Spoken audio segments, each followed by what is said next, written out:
Warning, this episode contains mild to heavy explicit spoilers. Listen at your own risk.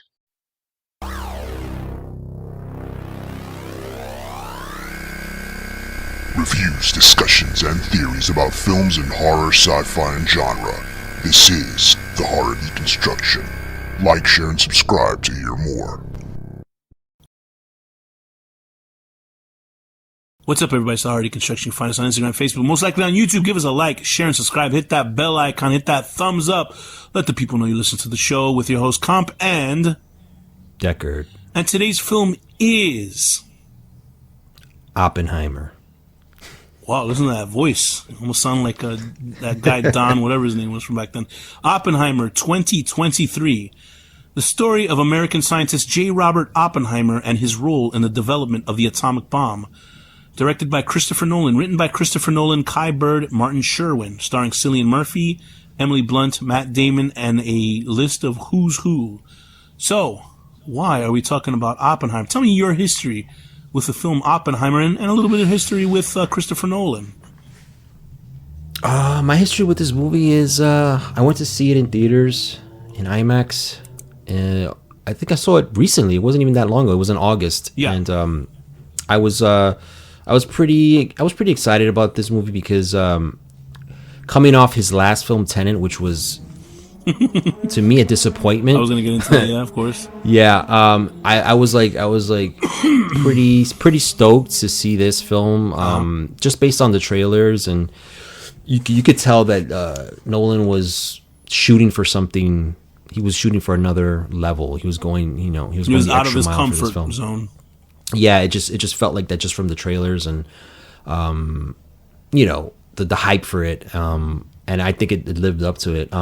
As far as Nolan goes, I think I really, he's one of those top tier filmmakers that everyone talks about. Everybody, I'm sure he's hated too, but I think most people really love him and like his films, and I'm no different. I kind of, it's weird. Like it's him and Fincher. Like those are the two directors that I feel like I kind of like grew up with. Even though I was already old, I was already like a teenager. Or for Nolan's in Nolan's case, I was in my 20s when he started to kind of like make films and be noticed. But I feel like we were able to, because of our age, we were able to see them from the beginning of their careers and sort of like develop into what they are now. And pretty much Nolan, there was in the beginning of his career, when, Memento was the big film that sort of catapulted him into like the known stratosphere of like people knowing who he is. And then his first follow-ups, like he did Insomnia and then he did Batman Begins, I kind of didn't I remember not liking them. Insomnia sort of faded away until it moved to the next one, I think, at least publicly. It did, and then Batman Begins obviously was a hit, and it spawned obviously the trilogy. But even I remember seeing both of those films in theaters because I knew it was Nolan who did Memento, which is a film that I really loved, and that most people loved it.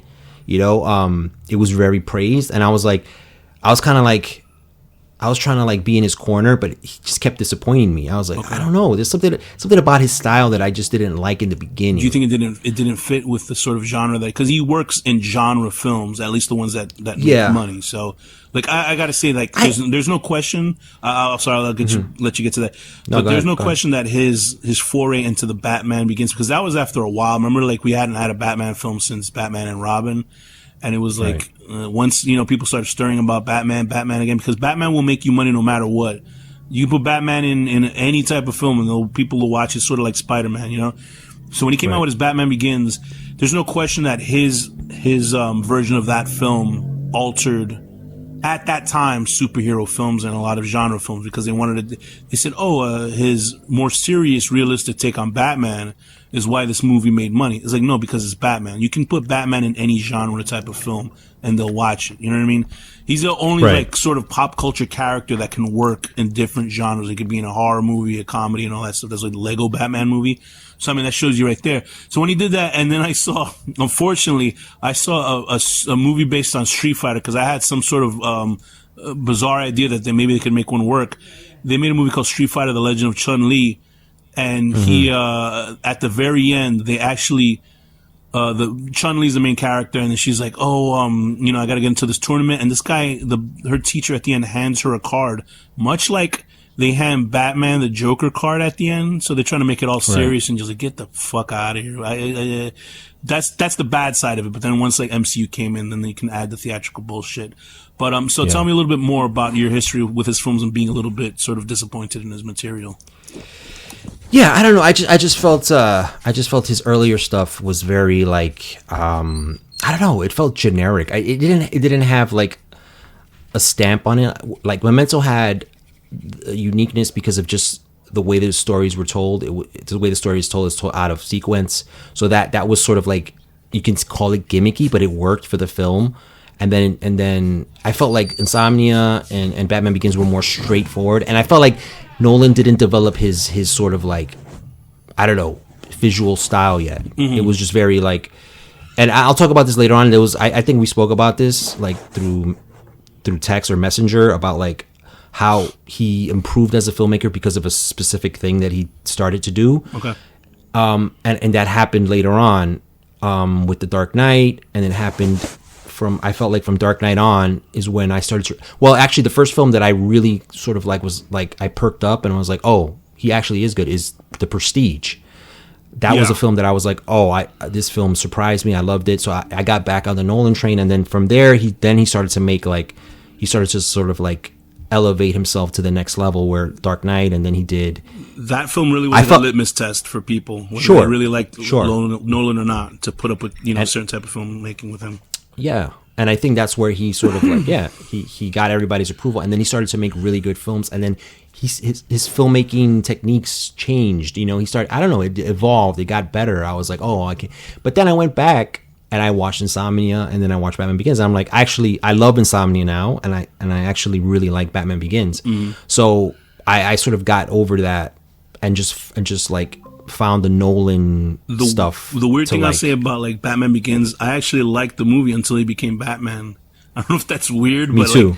I think it's like, I was like, wow, like honestly, like you kind of going into a Batman movie, go, I don't want to see the origin shit, but like he actually made such a compelling, and plus obviously it's Christian Bale, that like he makes it so compelling that I was like, wow, when he became Batman, it was like, all right, now I know he's just going to beat up everybody up, and that's the end of the film, And it might sound like a snooty way of looking at his movie, but legitimately, like, I really enjoyed like I can't say that, I hated when he became Batman. No, obviously I had no problem with it, but I knew that's when the movie was going to end, because like Batman Begins, so it's going to end when Batman comes up. But I thought it was fantastic what he did with like all the Bruce Wayne stuff, because Bruce Wayne was never really a central character in the at least the Tim Burton movies. Like he was there, but we were watching the Joker and whoever else, like the Riddler and Two-Face and stuff like that. But you felt that his evolution kind of made you have a retrograde effect on his older works. Oh, absolutely. Absolutely. Because then I started to see like the Nolan-esque things of it, even though he was a little bit more tame version of himself. It was like, okay, I understand what he's doing, and the movies are good in a general sense. I mean, Insomnia has Al Pacino and Robin Williams, and then obviously Batman Begins has Christian Bale and everybody else who's in it. So it's like you see what he was trying to do, and you can also see him grow as a filmmaker. You know what I mean? Right. So he's a very marquee filmmaker. Like you wait for his films. Yeah. For various reasons. I mean, he has a lot of things. He's become a brand. He's a brand, and then obviously he's very much into the sort of analog thing of film, of like shooting real locations, shooting on film. He's not a guy that does anything digitally. So it's like it's refreshing. IMAX as much as like as why am I forgetting his name? James Cameron was in the 3D. Like he's he's big like proponent of it. And they're at completely different ends. Like one is completely like the future of cinema, and one is like it's the future as far as like the technology of film, but it's still using the old analog, celluloid. Yeah. But it's actually refreshing to see that like you have that contrast. It's not just everybody's just doing the same thing. You have somebody, you go, I want to see film, a real film shot on real locations, shot with it. Like, he doesn't do ADR on his films. He just uses production audio. Everything is real. So you're like, when you want to see that, you go to Christopher Nolan. You know what I mean? So that's that. He's cornered that market. Yeah, it's like his work. I could say is the closest things like heightened reality. It's like, Sure. But the thing is, like, a lot of people do say, they tend to say that his movie is what dumb people think smart movies are. But I think his movies have intelligence behind them. I don't take. They do. I don't take Christopher Nolan as being full of crap. Like, I don't think he's feeling like he's, saying anything super. I don't even know how to phrase that. Like, I don't think he's like bullcrapping his like legitimate interest in this material. Like, I think he actually has an interest in this, because obviously he wouldn't, if he didn't believe in this stuff, he wouldn't. I would assume he wouldn't just take a paycheck and do it, because stuff like Inception, like I had such a good time with that film, especially with the cast in it. It was one of those like heist movies, but in a mind kind of thing. The only thing that I had a problem with is that it was like, obviously the dreams weren't as sort of dreamlike as I would assume. In every other film, a dream movie, and obviously he borrowed from the film Paprika, which is a Satoshi Kon film, which is incredible. Satoshi Kon directed Perfect Blue, and like, obviously there's scenes from that he clearly mimicked, or somebody gave him the paper, the idea of it.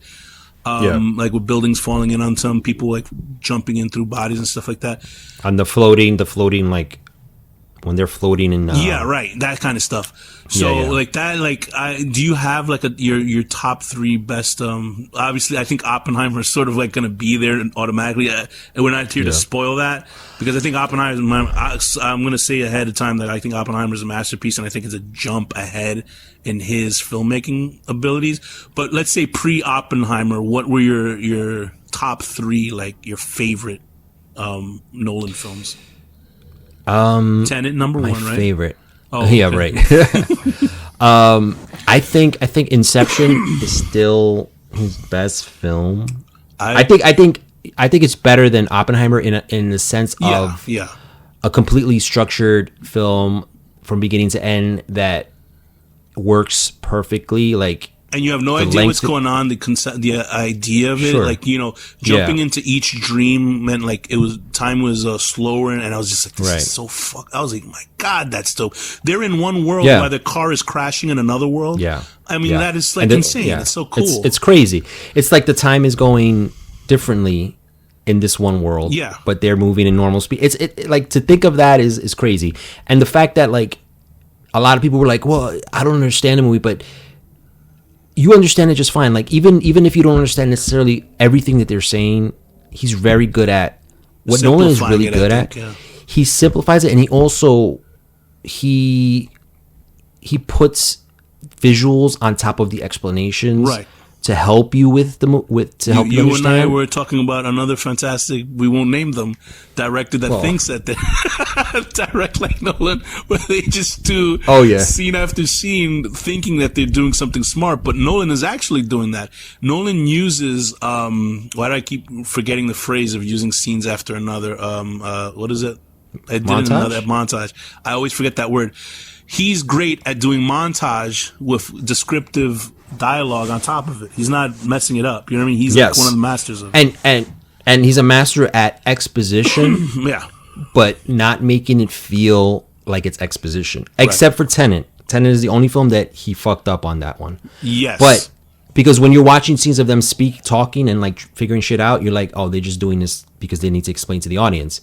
Like, there's literally like 4 or 5 scenes of people walking and talking, and they're just talking. And I'm like, in all his other movies, he does this perfectly. Inception, I think, being the one that he does it the best. Yes. Because why it works so well in that film is because they're explaining it to us as well as explaining it to other characters who need to know this. Like, when they're setting up the heist, in the middle of it, they're trying to plan it, so they have to speak to each other, and they have to explain to each other because all of them. Each character is an expert in their own thing, their own dream thing, whatever.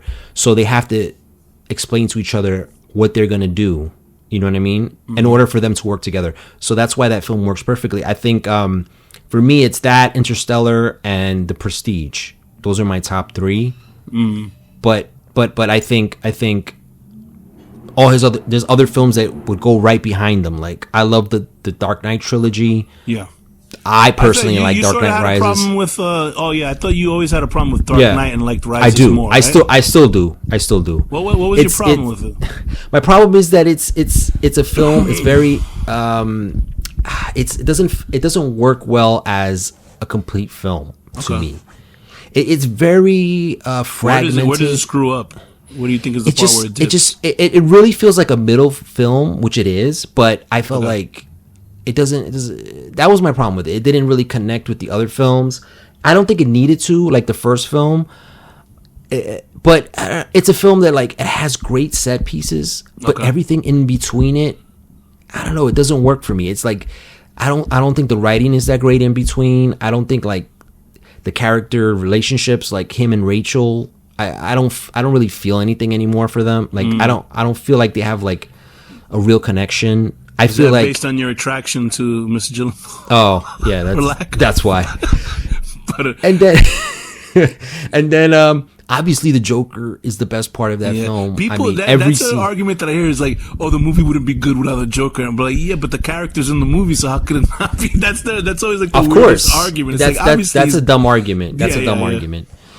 But to be honest, he's the thing that really brings that like it just keeps you in that film. Every scene that he's in. What do you think of Aaron? Is it Aaron Eckhart? Oh, he was good. He was good. Aaron Eckhart as Two-Face. He really got the snub of the history in cinema because I think he did a great job as Two-Face. He did. And like my only issue, he plays Frankenstein. So my only issue is that like I felt like that also was like a lost opportunity because he gets killed in the film. We see him become Two-Face and then he's out. You know what I mean? And I understand they did it for storytelling, story-wise. I thought he just got knocked out or something, but I guess he would have died falling from that ledge. And he obviously, and by the time Rises, they're like, oh, he died because Batman killed him. I'm like, oh, well, whatever. They needed to. I don't know that movie to die because then that would make Batman. Yeah, he needed to. He needed to. So I get that. That's not even my worst. The worst part of it for me. Not that it's not a bad movie at all. It's a really good movie, but it's very wishy-washy to me. It's like fair enough. I watch it and I'm like, this just scenes that don't work that well. I feel like it was kind of rushed. Certain scenes, like I'm talking about dialogue scenes. Fair enough. But then you and I are like the total because the way you talk about Dark Knight is the way I feel about Rises. So it's like we're the total opposite of that. But that's fine. I agree 100%. Like that you can have your own opinion on it because obviously Rises is trying to complete like this trilogy that I think he kind of was like fumbled into, I think, honestly, but he kept it, at least A+ or at least B+ to you on certain ones and made it like, because there are people who think it's the greatest trilogy in superhero history for movies. And, and even like, but I think you really can't miss with Batman. You have to really screw up because like even The Batman, like I think that's a great movie myself. Even though you can tell that it's patchwork from like David Fincher and Christopher Nolan movies, but I still think it's great. I think the version of Bruce Wayne in that one is not as good because he's not different from Batman. But we're not talking about that movie. But either way, I think that Nolan, he really like found that was his.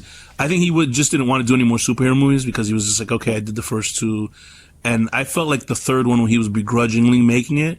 But I think that he didn't half-ass it. Like, obviously, he didn't half-ass it. No, he didn't. Yeah, the thing about the third one that I like is that it feels like a superhero movie, but also feels like a Nolan movie at the same time. And then it's a big movie for sure, especially with the city being held by itself. Yeah. That's the thing that I like about it is that, again, I always say this, it had stakes. I felt like the Dark Knight didn't really have it unless the Joker was in the picture. I felt like this one was like, it built to something. It built to some sort of like emotional stakes. Also like the city as well. But it's like I felt like Batman was really going through trials and tribulations in that film. Because I think the third film, I think the first one is a personal hero journey. I think the second one is a crime film, like a version of like of Heat. If you because a lot of people compared it to you, I'm sure you'd probably like throw up in your mouth thinking that. And the third one, was, I see it. The third one was like like an Endgame type of film where like not Endgame as in Marvel Endgame, just Endgame in general. The phrasing that it was it was a gigantic film. It was like you could only raise the stakes in these type of films, or at least if it's like a superhero movie or something like that.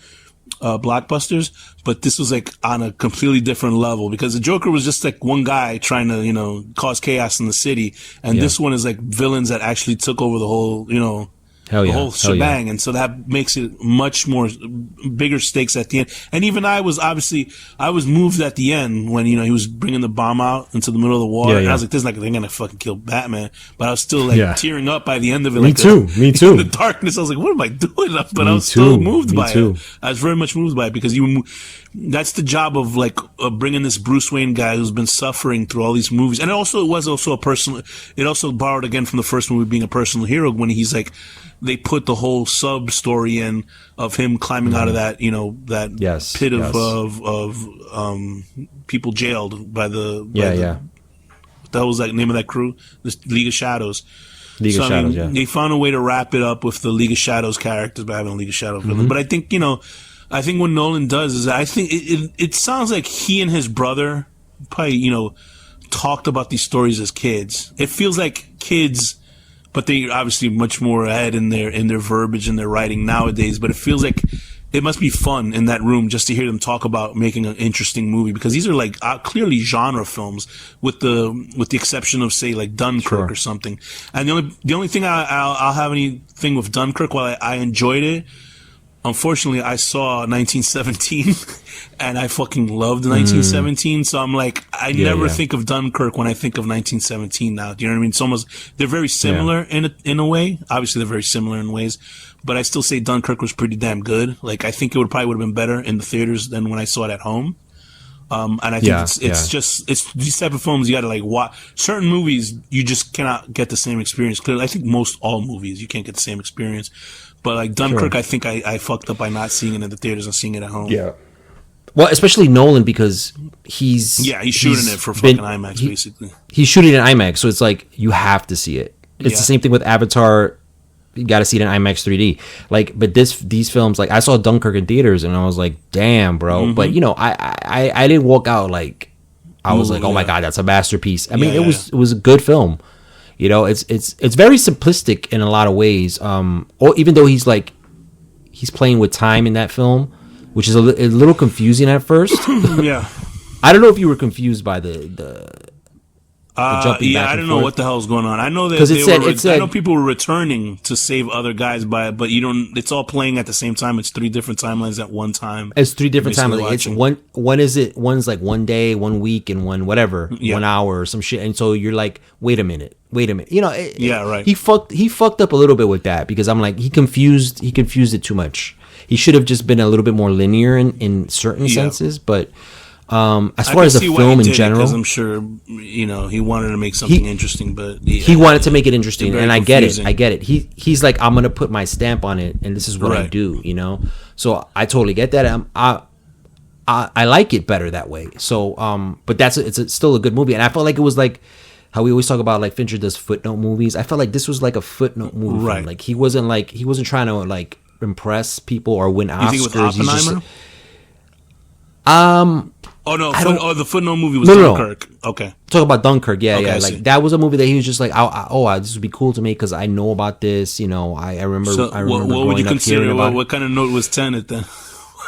I don't know what Tenet was, bro. Tenet was a brain fart that he just. With Tenet, that released during the plague, basically, and I don't know. I honestly cannot. Like, I didn't hate that movie, but I didn't see why it was made. I was like, by the end of it because. I don't understand what this is. I think this is what's his name? The actor. His dad is Denzel Washington. What is his name? Something Washington. John David. John David Washington. He was like to me he was like a void or something in that movie. Like he just only at the end when you see him tearing up talking to Robert Pattinson's character because he knows like his fate. That's the only time they didn't even give his character a relationship with that woman that he saves. That 8-foot like Navi woman that he saves in the movie. And like, it's just like, I did not like, his character literally was like, when they use NPC as an insult for people, that's exactly what it was in that movie. And I was super confused by the movie with certain stuff. And I know it's a movie that you could watch twice, but I have never rewatched it, so I don't know. I watched it. I think I watched it 3 times, and I still had the same. It didn't help me, bro. That I think was the first time where he was like, I've got great set pieces, but I don't know how to link them together correctly. Yeah, I think that was the first time, and that was like his first real, like, I think, cinematic fuck up. That was the first, and from that I think he realized, I got to get my shit together and do like Oppenheimer, because I think, and Oppenheimer is farthest away from genre movie that he's done previously. The farthest. I can't even imagine. I guess only the movie with Al Pacino was the closest thing to this, right? Yeah, Insomnia, because it's like based in some sort of reality. So why don't we hop into Oppenheimer with that? Unless you have something else to say about his other films. Chris Nolan has come with Oppenheimer. Did he say anything about why he chose Oppenheimer? I think it was because, wasn't he reading a Bhagavad Gita or somebody was passing it off to him with Cillian Murphy? I think no, it was Robert Pattinson. Oh, okay. When he was making Tenet. Right. The crazy thing is, like, something good came out of that. It was that wasn't that long ago. No, right. So he cooked this up in a matter of a couple years, which is crazy to me. Oh yeah. That this wasn't even necessarily on his radar. You know what I mean? It's not like he was working on this for like 10 years or some shit. Like, Robert Pattinson gave him that book that the movie. This feels like a movie you'd work 20 years on. That's how like well done it is. Right. And I think the thing that helped him with this film was the book. That the movie, I think, is based on 2 books. I think he read these 2 books, but there's one specific one that Pattinson gave him, and I think that's what the movie is based on. And then he wrote the screenplay from that, and I think he just had an opportunity for him to tell a story that was actually based on real events, which Dunkirk was too. But this one felt a little bit more like intimate, because it's the script.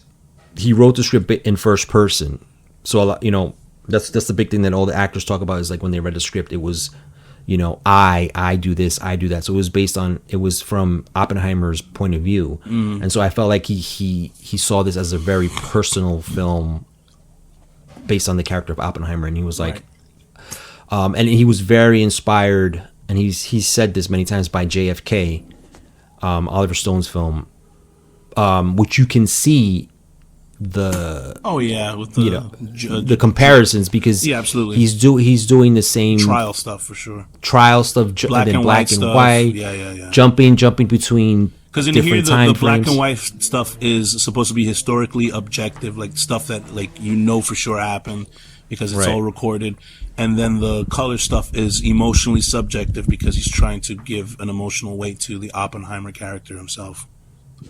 Correct. And I think Nolan he saw the opportunity to be like, I think in his head he knows that Tenet was a failure. I know that he probably was like, I could do better. So he was like, let me try to tackle this. And I think as far as like the script, because he wrote the script himself, he didn't co-write it with his brother. This is his script. And so I think he was like, I know how to tell this. I know the language that I need in order to tell this. And so I think from the very beginning of this film, you can tell that it was written and directed too, but more written by a guy who like knew exactly how to tell all the beats, because as soon as this film starts and never lets up. Yeah. It's like right from the beginning. It's like a mental roller coaster. It's a mental roller coaster. It's wild. I remember when I was just watching it, and like I said before, it was like the montage stuff. The whole film feels like a montage broken up by long scenes. Obviously, because that's usually the case for most biographic films. But it's just that I can't even explain how much of a leap it felt for me as this director. And I don't know whether it's because it's based on reality or something, because we're not watching some sort of fantastical element in this film. And I'm not to say it's better because it's based in reality, but I think the fact that he used all his tricks from his previous films to tell a, biographical film that anybody else would make it very boring. I think the fact that not that he's doing quick edits or anything like that, it's just that he knows how to tell this film, that it feels like a completely different director doing this film, because I can't, myself, in watching this, I can't see any recognizable Nolan. What's the recognizable Nolan stuff for you in this? For me, I think it's more aesthetic stuff that he does in a lot of his movies. Like, see, what Nolan does is okay, this is the thing. This film was shot in 55 days, which is fucking insane. Yeah. That's like an independent film shoot. You know what I mean? So he shoots very fast because he doesn't do that many takes. I think he only shoots with one camera too. He's not like a guy that shoots multiple cameras. He's that like old school. But he does little things with the camera, like he does a lot of push-ins. Like little tracking shots that are very subtle, but you notice them. And I think that's the thing that he kept from his other films as far as style goes, is like he does these little movements that elevate it to make it feel like it's bigger than it is. It's more epic. Obviously he's shooting in IMAX too, that automatically elevates it because you just see the vistas and the resolution and like the depth in the image, and so that gives it an extra oomph to like being more than it is. But then I think he does these little techniques that he moves the camera a lot, and that's really what I felt from his other films. But other than that, I think he did a lot of brand new stuff here. Like he's doing these cuts where we're seeing into Oppenheimer's mind, and he's having these visions of this, combustion, and it just keeps cutting to it. You know what I mean? Like, and it all makes sense with what's going on in the scene at the moment. You know what I mean? It's, if he's thinking of something, and then we see that he's been haunted by these visions from the beginning, and then it just keeps coming back. And it's this is a film that it plays on visuals, performance, dialogue, and sound design. It's all one thing, and music on top of that. How do you think? So I'm sorry. Go ahead. Finish. Yeah. That. No. Go ahead. I'm done. How do you think? Because this is a biographical film, but I think Nolan's name has obviously still good standing with the general audiences for cinema. Like, I think people in general feel like this guy is like a real director, like he's sort of like a Tarantino or a Fincher, you know what I mean, like that he still can make quality film, or Scorsese and stuff like that. But do you think the Barbenheimer, and I'm not joking, but do you think the Barbenheimer stuff actually helped with this film? As far as like the way it was marketed? Yeah. Do you think it helped? Did it help? Did it help seats? Absolutely. I'm so grateful for Absolutely. It. I will say this, because I can't imagine. I guess it was obviously clearly a joke with Barbie and this, but I saw both films, and they're both very good films. For I don't know what you thought about Barbie itself, but for I loved it.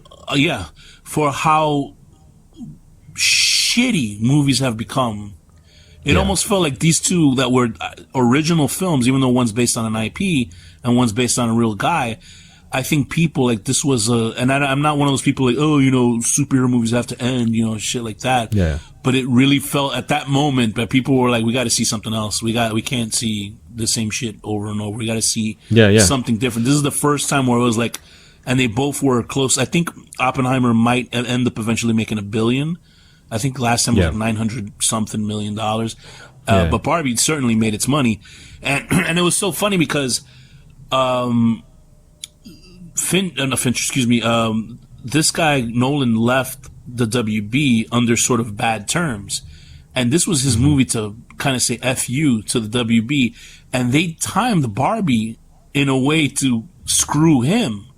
So, and it was strange that it ended up working out that both their films made a lot of money because of each other. Not because of each other, because people obviously want to see fucking Barbie, people want to see a Nolan film. But it's weird that it ended up working up like that. And now, like, it seems like they're making up because he's like, oh, I would work for the WB again. So hopefully, you know, they're probably wiping their brow because they're not having a good time in Warner Brothers themselves since they're canceling every movie. But it's good to see at least like they would put money behind his work again, you know, Warner Brothers, because obviously at the end of the day, if a director can make you millions of dollars or even close to $1 billion, they will hire your ass. So I'm grateful that Greta Gerwig had the chance to have her movie seen because it was actually legitimately a good, fun movie. And then Oppenheimer being a fucking like an incredible film. I don't know. I feel like it might be my film of the year myself. I don't know if I'm saying that too early. Yeah. It is fucking November, so I mean we're close to the end of the year. But I think that it certainly helped, and I'm so glad that people actually went to theaters to see it because after all the shit that's been happening in at least in the United States, like people want escapism. They want to see a movie that they don't have to sit around, even though people still cried about shit with Barbie for whatever reason because of male, they feel like guys are being, whatever the fuck that is.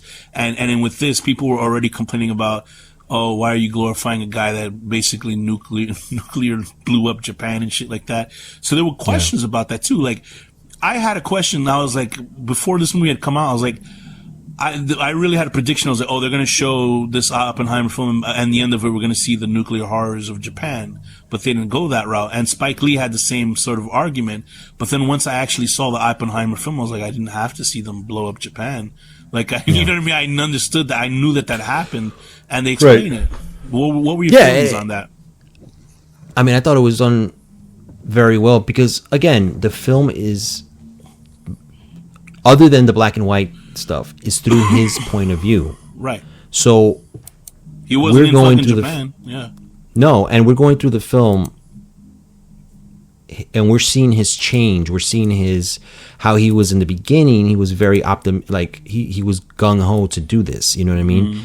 But then once he realized that it was out of his hands, once he created it, and now it was into the military's hands, and that whole last half of the film where he's starting to feel like regret, and you can see it in his expression. You see him corrode, You see him, and then he has that meeting with the president, which is fucking crazy. Right. Like he's like the president's like, you don't matter anymore. It's like nobody cares about you. They care about who dropped the bomb. You know what I mean? Yeah. And so he realizes like, fuck, what did I do? And so we don't need to see. It's a bell that can't be unrung, basically. Right. And we don't need to see it because Nolan does a good job of like letting us know what's happening. That like we never leave Los Alamos, right? For like we're always there, but we're hearing like through radio and through people talking that the United States is about to drop it and conversations. So we're seeing this play out in the background, and so we know what's happening in history. And then when it does happen, we're sticking with his point of view. And then when he goes and he does that speech, which is there's two really fucking masterpiece sequences in this film. It's the scene of the H-bomb building to the first detonation, right? Yes. And then it's the scene where he's having that speech in that little auditorium. Mm-hmm. And then he starts freaking out. He starts, it starts messing with his head. And Nolan does this amazing thing where he drops the sound, and we just see we're not hearing the people clapping, or we're just seeing them do it silently. And then the sound sort of erupts again, and we hear a woman scream, and so that's how the film is telling you the emotional ups and downs that are going on with this character. Like, we don't need to see Japan being. We already know that what happened. We know. Yeah, we know that this is a monstrous thing that's happened. That right. And he didn't pull any Fincher shit in that either, because I was watching it behind the scene that was projected when the background is shaking on him. It was just projected on the screen behind him. I was like, oh yeah, I guess it makes sense. So I mean, like, which you could do. Digitally, you know what I mean? Yeah, like, of course. Anyone can do that shit digitally. You can literally. He didn't even have to. They could just shot the real background and then just digitally do it. But he was like, "No, I want to do it for real on camera with the rear projector," and it works the same. It works as good. You know what I mean? So and just the casting in this, like, you don't know who isn't in this movie, dude? Because I was just like, seriously, everybody bro. I knew. So I'm gonna read off a couple of the names. Obviously, Cillian Murphy. I don't know if it's Cillian or Cillian Murphy because there's Emily Blunt, Robert Downey Jr. Because Robert Downey Jr. was like saying this was the best movie he's ever been in, and I agree. But I can't really I can't separate him from Robert Downey Jr. Like, I know he's great. He does a great role in this, but I still see Robert Downey Jr. in the role. Alden Ehrenreich, who finally, because I know he was in the Han Solo movie. I never saw that movie, but people said it's good. Some people, I'm not saying every Disney person, but now he says that it's great to talk about a movie and not have to bullshit about liking being in it, which is pretty funny. Scott Grimes is an actor that, like, you wouldn't know by facial. Yeah, he's from Critters. Critters. Kid actors. Yeah, right.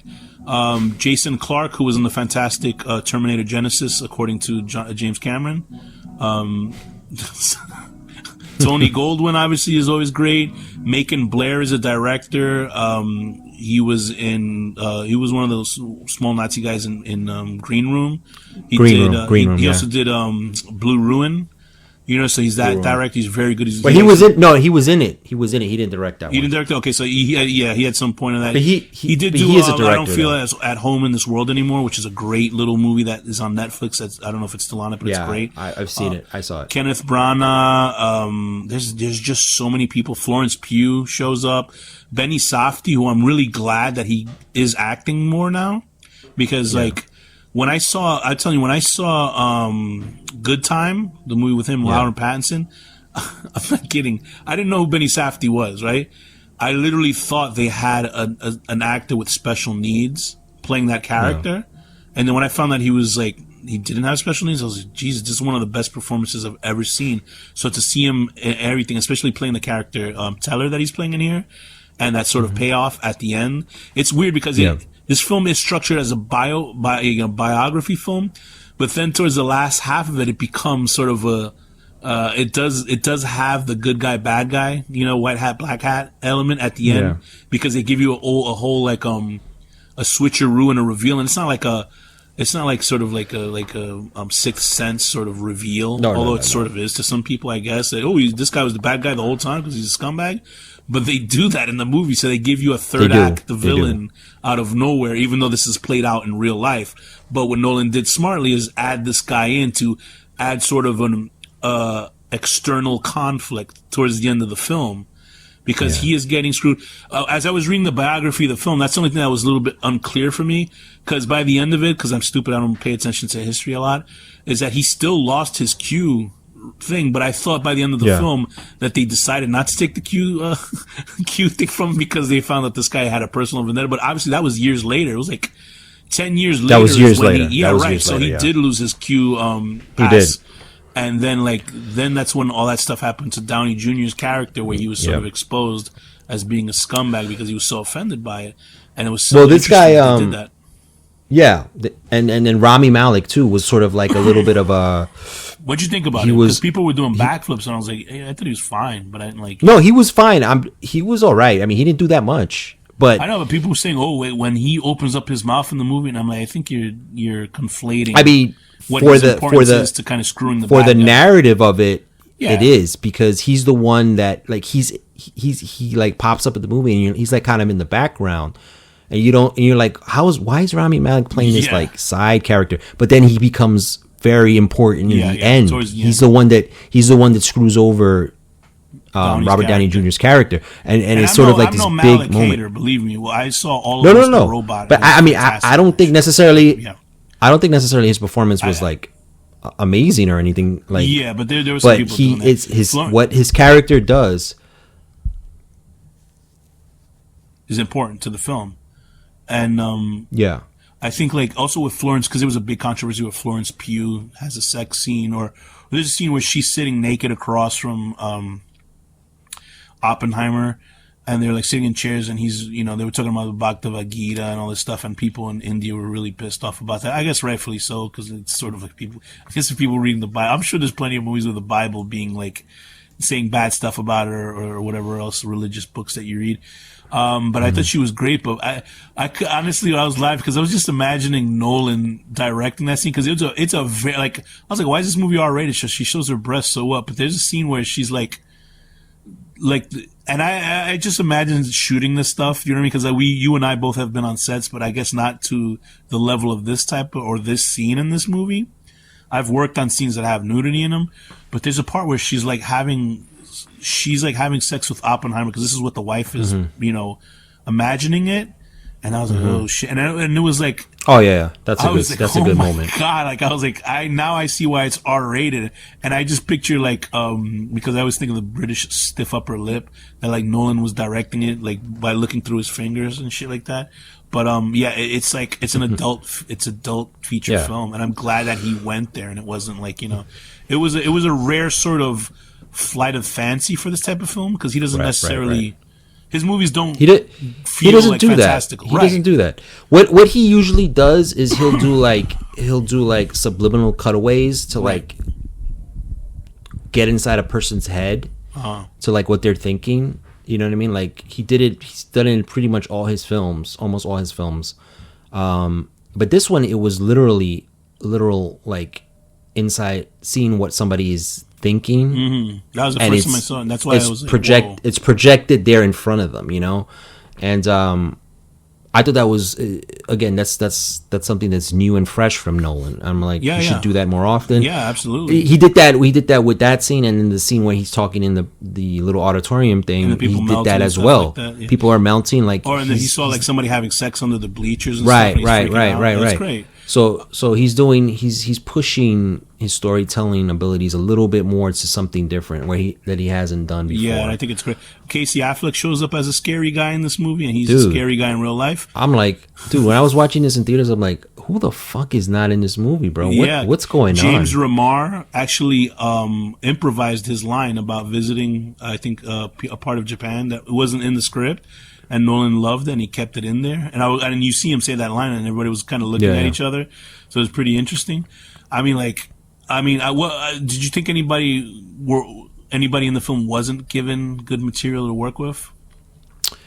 I don't know. I think everybody did their job. I mean, Matthew Modine's in it. I mean, his character's a little bit like. He didn't have a scene where he just dropped dead on the you know, they had to cut out an important shot of him actually getting killed. He was great. I think Emily Blunt is pretty good in it too. Although I think Nolan like cleans up a lot of these people's real life shit, because if I was able to just leave my kid at somebody's house, you know what I mean? Like, because they just sort of kind of explain it away because like the wife's having issues, so they decide to leave their firstborn at somebody's house for like because just postpartum depression. And I know people who've had postpartum depression, and it is not easy. I understand that. So the film sort of whisks that away. He was also sleeping with Florence Pugh's character for a while. He didn't see her just once in real life. Yeah. And then also, when it's revealed, Oppenheimer, you got to keep this motherfucker away from your wife, bro. Just don't hang out with this dude with your wife. You got to make sure your wife's in fucking like Antarctica or something, because he'll sleep with your wife. He was like, then there was revealed that he had an affair with another woman, with a Dr. Tolman, I think it was. But in the Wikipedia, it says it's an emotional relationship. Like, they never physically made love, but they were in love with each other. And, he was doing that up until his actual wife died. But you don't see that in the movie. They don't leave that shit in the movie at all. They're like, oh, he just had an emotion. He was just like, oh, will my husband ever find out about it? So it's like, there's obviously stuff that Nolan doesn't want. Yeah. Nolan knows that you're going to think this guy's an asshole already because he helped develop a fucking bomb. But he had his hands tied with the United States, you know, being nuked by fucking Germany if they had it. Because obviously he himself is Jewish. And he knows that there's a bunch of, you know, there's a whole group of countrymen that want to eradicate his people. So he has a pretty good fucking motivation to work on this. You know what I mean? Even though they didn't use it on those guys, they used it on other people that were allied with them. So it's interesting that, you know, it's not black and white. It's like, it's very much like totally like, you don't know what's going on. That's the thing that makes this movie work so well, is that you can see sort of like he always has a bit of hesitation throughout the film, even when he's gung-ho about it.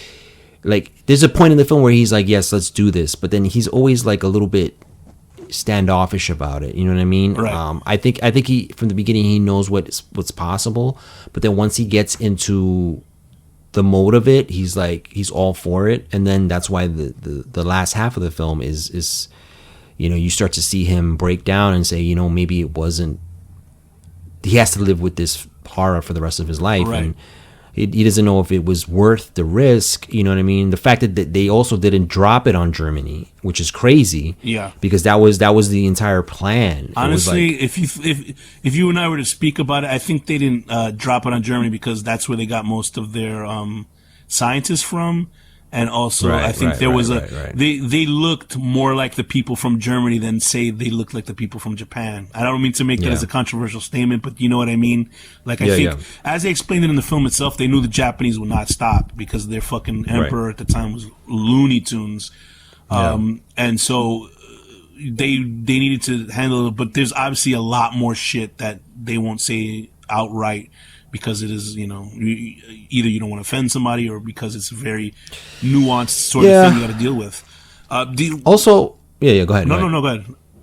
No. I'm just saying. Also, the movie's pretty long already, and I think there's just a lot of stuff that you can't put in there. They were good at cross, just cross pollinating ideas of what people think in this film and their racism and stuff like that because it did exist.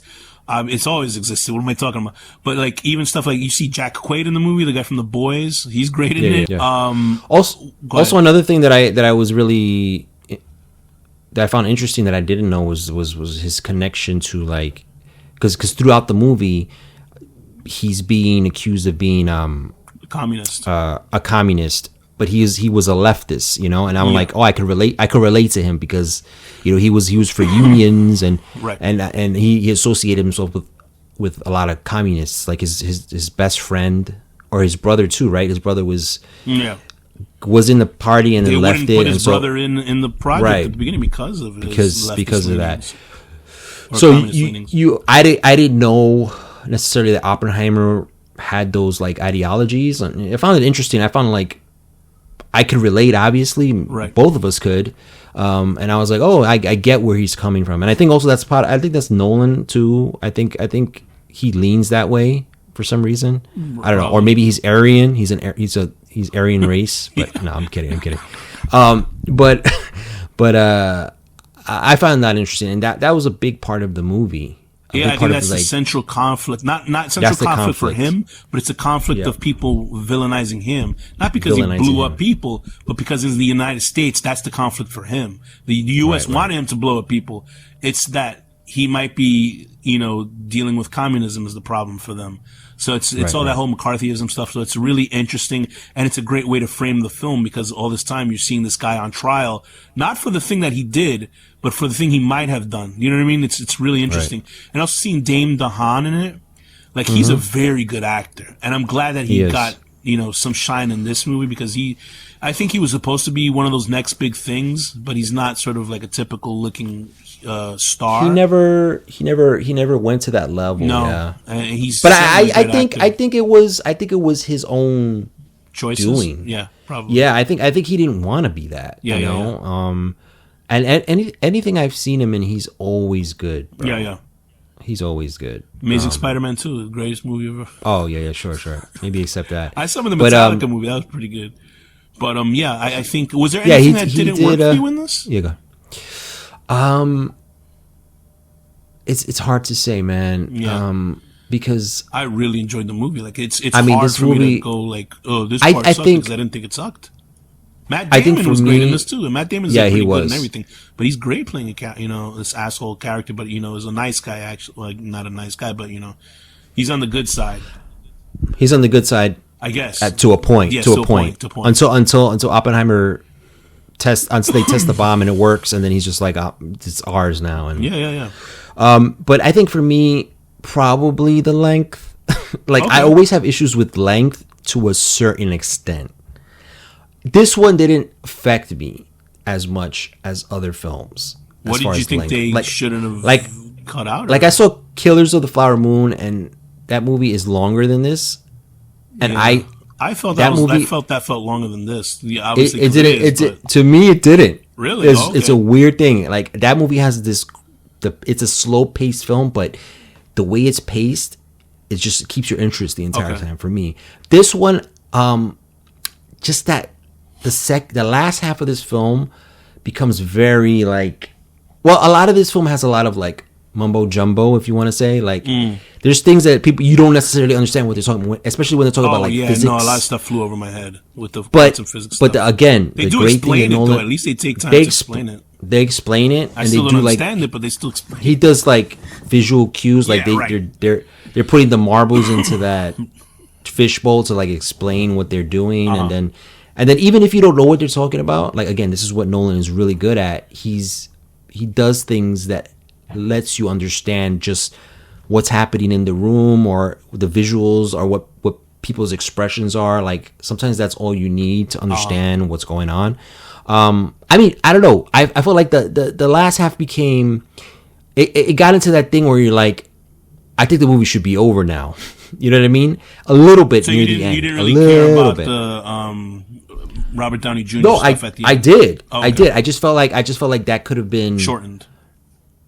It just could have been like built up more, so it has more of a trajectory. Like all the stuff from the beginning to the H-bomb, I felt like it was building, and then once the H-bomb happens, then it's sort of like the Truman thing happens when he goes to. That was a cum shot, the money shot. That was a money shot, but then they have that nice Truman moment where he's like, now he's feeling regret, and then you're like, oh, this movie kind of should be ending, and then obviously they had to. A little bit more, yeah. They had to like, you know, finish up the story and do the little, I guess if you want to call it the twist or like the switcheroo where we see like Downey Jr. was like, what was interesting. Really, what was interesting about that is that like, yeah, I like because it seemed like they decided to make obviously Downey Jr. like the villain of the film by the end of it, and they made it really important for, you know, that sequence with Albert Einstein. And I honestly didn't like. I didn't give a like. It's not that I didn't care, but to me, it didn't feel as like important. Obviously, it's important that he's talking to Albert Einstein in the film because they have similar. You know, their both of their work similarly was used to nuclear catastrophes. But like, I wasn't thinking about him telling Einstein something and then Einstein walking off and that it affected Robert Downey Jr. Like I wasn't even thinking about it. But then they obviously when they reframe it towards the end, and that's all in like Downey Jr.'s head, that he's like, oh, you said something to him to piss me. Right. You don't think about that until he says that. So it's not like if he had said that earlier, then I would be like, oh, what did he? You know, maybe he did say something to him that pissed him off, but you don't know. You won't know that because Downey Jr. is not revealed until be a bad guy until the last half of the film. You know what I mean? So it's sort of that thing. It's not even like he's a bad guy. It's just a personal. It's a personal thing. It's a personal thing. But you know what's great about that? That through line of them they kept coming back to the conversation. What happened? Why did Einstein walk away? And they kept showing it from different angles. I thought that was amazing, bro. Because I'm like that. It just kept you. It just kept reminding me of the film. It still worked. The thread, and I was like, yo, this is amazing. And then to me, and then the reveal ending is so good. The way this film ends and builds, and then you finally get the reveal of what he said. And then it just showed. I said, bro, this is the best Nolan ending, bro, that he's ever done. And I walked out of the theater. I was like, all right, this is the best ending he's done. It is. And I think a film should end really good. Like I think yes, you want all the film. For sure. I mean, the film should be good in total, but there's a lot of films that are amazing, and then the last 5 minutes they fuck up. Yeah. And so this film doesn't do that. It gives you something to chew on at the end. It does, and then obviously the entire film is great. But I don't know. I mean, that's my only issue. I don't know if it's even an issue, but I just felt like it went that little extra mile with like the reveals at the end. I felt like it could have been just tighter. It could have been tighter.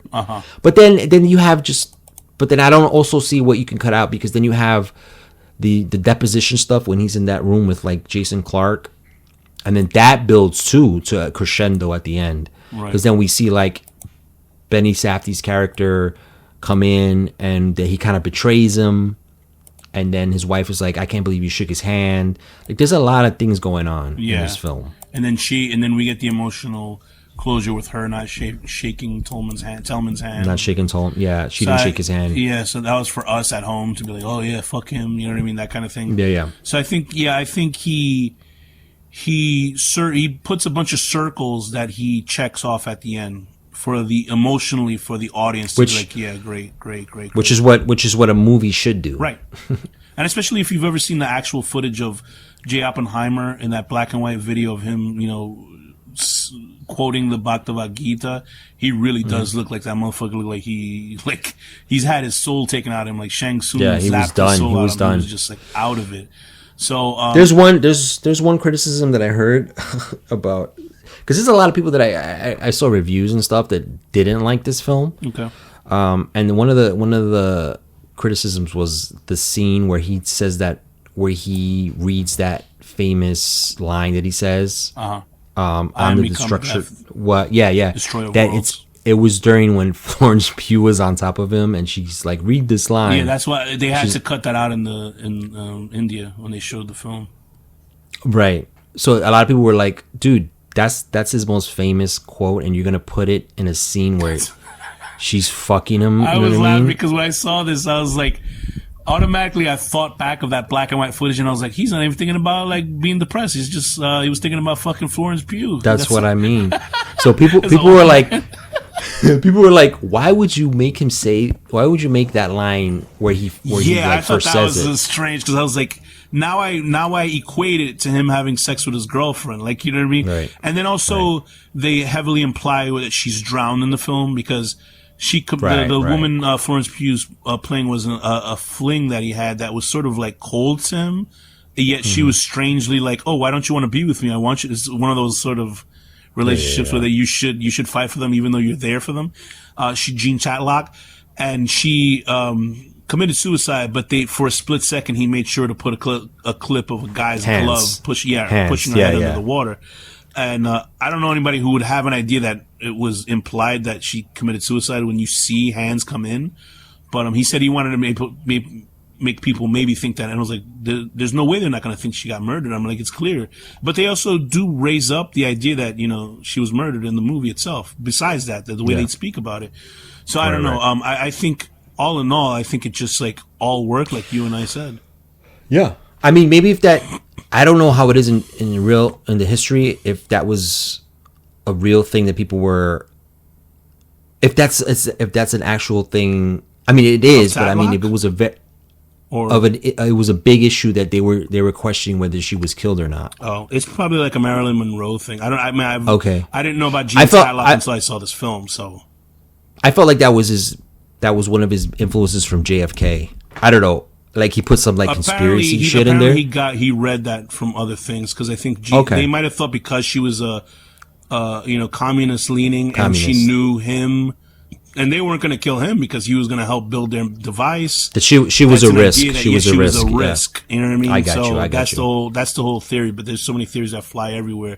So I don't know. I think it's an interesting thing that he did, but it's very clear that it's aimed towards her being murdered for it. There's no thing about her being suicided, because you see the image of a guy's hand putting her under the water. If he did that like a little bit more subtly, maybe, but you can't really be subtle when you see somebody's hands put her head under the water. If there was like a foot walking away when she's under the water, then that would make sense, but not when you actually see the hand put under the water. I know he shows it a couple of times. I think he shows it twice. Oh, I thought I saw it only once, but maybe it is. And I think the second time is really fast. He just sees her the first time he shows it, she's like preparing to do it. I see. And then the second time he shows it, she's like in the water, and then you see the hands. And so you question, did somebody kill her, or did she commit suicide? I mean, it's bizarre that a person would kneel in front of their bathtub to kill themselves, and then somebody says, hey, you're making it easy for me, so I'll kill you while you're trying to kill yourself.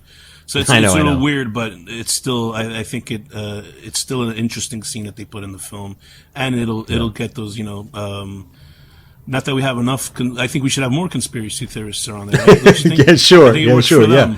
Yeah. Do you have anything else that you want to say about this film? Because I think we. No. I mean, I think it's phenomenal. Yeah, we covered what it. else? What other stuff do you have to say? Yeah, I love this film. I mean, it blew me away. Mm-hmm. It just took Nolan took his filmmaking to another level.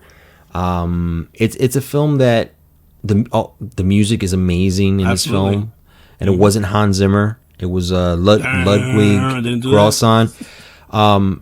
Hans Zimmer would have been scoring this if he wasn't doing Dune, but I'm all right with this guy doing it. It was great because even his score for Tenet was good. Was really like I listened to the score of Tenet more than I watched the movie. But I don't know. This film is it's one of those films that's just gonna keep growing on you the more times you watch it. Like it's a film that you're just gonna watch, not primarily for the special sequences that are in it, because I could see myself going back to just certain set pieces in this. Yeah. But then also just watching the movie again and just reliving this whole thing, and it's just a stunning film. It's a stunning film, and you're seeing a director take the next step. Like I don't know what other steps he can take, because this I think is a culmination of all his skills and storytelling. Yeah. Taken to the highest level. He can only screw up from here. Nah, I hope he does. I'm sure he'll stay pretty good. He's a pretty damn good, director. And he's not doing James Bond. Yeah, he said that. Yeah, I remember seeing that in the interview. He wants to, but I think I think he's like, you know what, I'm going to stay away. He says he wants this. to do a more like a more positive film next time. So I don't know what that means. Maybe like the remake of Revenge of the Nerds or some shit like that. But I think that he'll do something that's a little bit more lighthearted. I don't mind. I dig his films. So all his films do have a through line of misery in them for the most part. So I can imagine what he wants to do next. But I think there's no higher honor than making this type of film with the amount of actors and it being primarily talking for a big blockbuster film in the middle of the summer. Do you know what I mean? It's like, it's wild. It's wild. And again, Nolan knows how to use the cinematic language to tell a story. He's a real deal. And make it feel more epic than it is. Like, again, there's major scenes that are people sitting in chairs talking, but the way he like moves the camera, the way he frames it, the way he's like using these extreme close-ups, pushing in, like, and then the music building, like that's all working together to make you feel something more than probably what it was shooting in. Like, they shot in 55 days. Like, you know that this was like, I forgot who it was. They said that it was a crazy schedule, but you could tell that it was very like, just shoot the scenes, but very, very like simplistic. Hey, let's get the shot. But the way he's putting it together, like he knows how to put it together in his head, that he's like, I know how I'm going to make this work. And like he said, he felt like it was a horror film. Like that's what he said. Like he described it, and it kind of is. At times, yeah, for sure. It feels like that at times, especially when Oppenheimer's like you're seeing the bomb, like when they're like raising it, and then it's building to that tension, and he's just like standing in front of it, and you're like, what the fuck, like. So this is the real difference between, say, a movie and a film and cinema, because like a movie, I love movies. There's no question, I love movies. You'll see a movie go in an hour and a half, and you don't feel the same way if you'd see an hour and a half of a film. This is obviously double that or triple it, but I think this is like cinema. This is cinema. You know what I mean? Like, this is cinema. But totally. I think it's incredible. What is your rating for Oppenheimer 2023, directed by Chris Nolan? I'd give this a 9. I would give this movie a 9 out of 10. Sitting at in a kangaroo court with your wife next to her, and then she's watching you fucking your little chippy on the side, and you got to play it cool. With that, what is your one word for Oppenheimer and this film and this episode? This is becoming my favorite part of the new episode. I don't. Now I am become death, the destroyer of worlds. Okay. I don't know why. This has been the Horror Deconstruction. We'll see you next time.